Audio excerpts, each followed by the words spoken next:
9.1 times 10 to the 5th, 2.2 times 10 squared. First thing we need to recognize is that we are multiplying these two, okay? This is a number, this represents a number, this represents a number, and we're multiplying them together.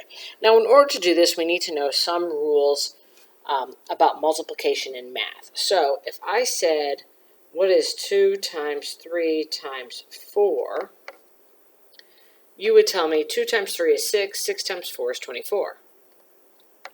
And if I did 4 times 2 times 3, you would tell me 4 times 2 is 8, 8 times 3 is 24.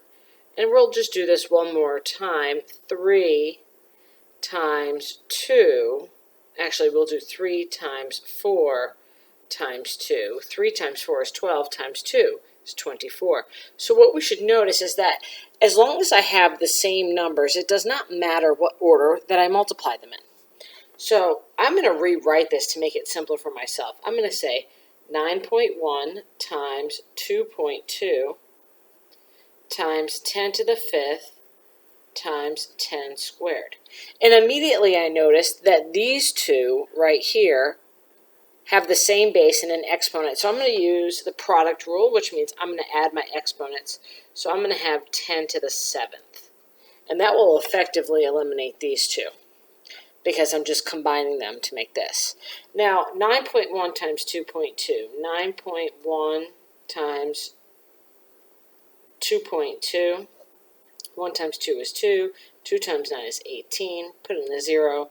2 times 1 is 2. 2 times 9 is 18. I'm going to add them up.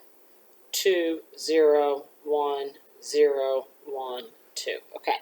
Now, the rule for multiplying with decimals is that however many decimal spaces I have, I add them together, and that's how many my answer will have. So this one has 1, this one also has 1.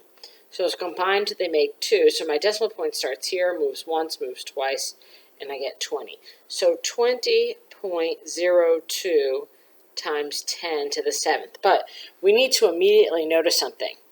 I can't leave it like this because remember the rule for scientific notation is the number has to be between 1 and 10, and 20.02 is too big. So what I'm going to do is I am going to write this in standard notation first. So this is telling me, this 7 tells me I need to move my decimal 7 times. So 20.02, my decimal's here. I move it once, I move it twice, and then I'm going to have to move it 5 more times. And the places of the 5 more times is going to be 0. So 1, 2, 3, 4, 5. Here. It started here. 1, 2, 3, 4, 5, 6, 7. Now, I can take this number,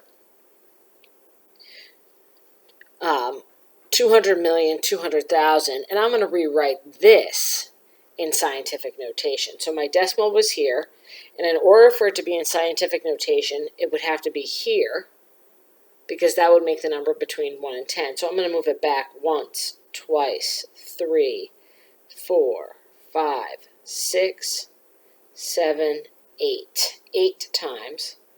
And so I'm going to rewrite 2.002 times 10 to the 8th.